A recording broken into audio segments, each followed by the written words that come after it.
So, es ist wieder wie bei allen von meinen Kräutervideos. Die Sammelzeiten, die können ein bisschen variieren, die können früher sein oder später sein. Es kann sein, dass manche Pflanzen schon einen Monat blühen, bevor ich sie hier ins Video nehme. Das kommt darauf an, wo ihr wohnt. Hier, wo ich momentan bin, blühen die Pflanzen generell eher immer ein bisschen später. Gut, und ich fange jetzt, also ich habe wieder einige Pflanzen drin, die letztes Monat auch schon waren, die halt einfach immer noch blühen und man immer noch sammeln kann. Ich fange jetzt aber mit denen an, die neu dazugekommen sind. Und da hätte ich einmal Medesüß. Lässt sich sehr gut erkennen, sehr gut von anderen Pflanzen unterscheiden, einfach weil es so stark süß riecht. Da sammelt man die Blüten und die kann man verwenden gegen Fieber, Entzündungen, Schmerzen und Erkältungen. Dann habe ich hier Rossminze. Ich habe die immer Bachminze genannt, aber offiziell heißt sie Rossminze. Die findet man bei Bächen, Gewässern und überall, wo es sonst noch sehr feucht ist. Und das ist einfach eine Minzart. Also die kann man verwenden, wenn man im Garten nicht genug Minze hat, als so eine Art Ersatz. Ja, hat auch die gleiche Wirkung wie normale Minze. Fürs Verdauungssystem ist die gut, gegen Kopfschmerzen und die wirkt natürlich auch sehr erfrischend, wenn man die als Tee trinkt. Majoran. Majoran hat auch noch einen zweiten Namen. Manche sagen Oregano. Oregano und Majoran ist eigentlich das gleiche, meines Wissens nach.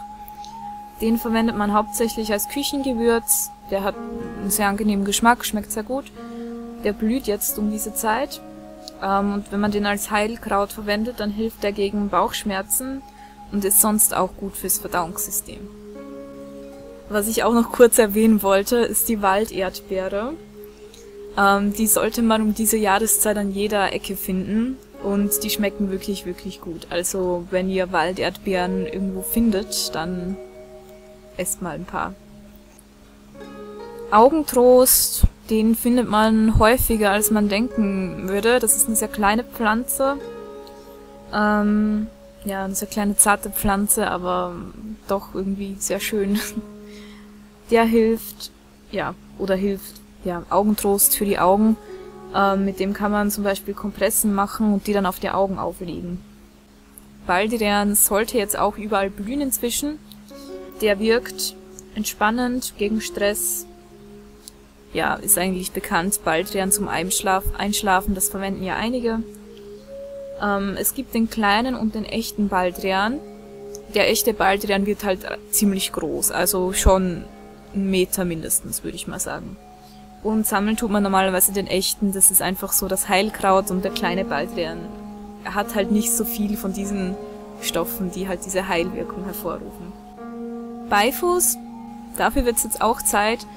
Der sollte jetzt schon eine ganz ordentliche Größe erreicht haben, diese Stauden kann man schon nennen. Ich verwende den sehr gerne zum Räuchern, wenn man den als Heilkraut verwendet.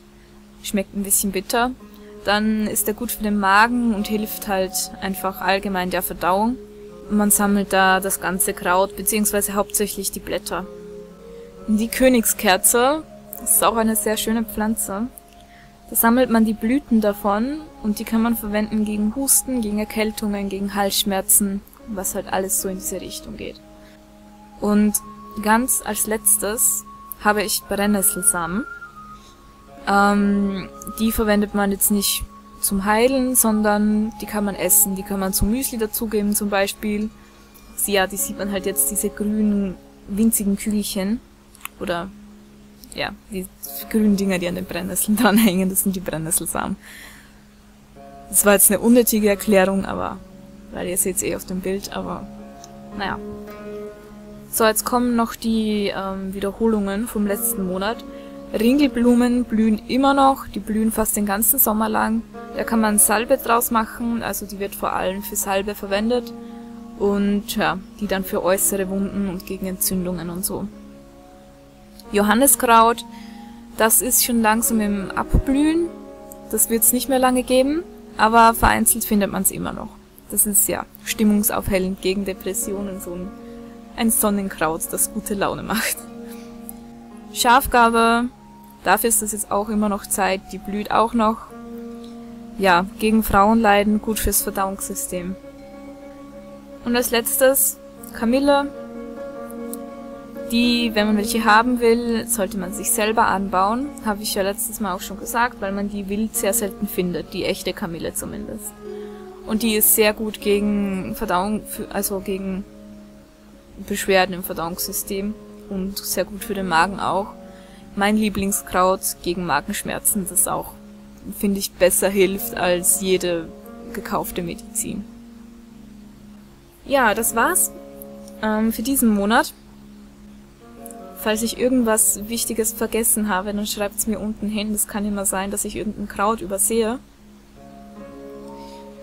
Und dann, tschüss, bis zum nächsten Mal.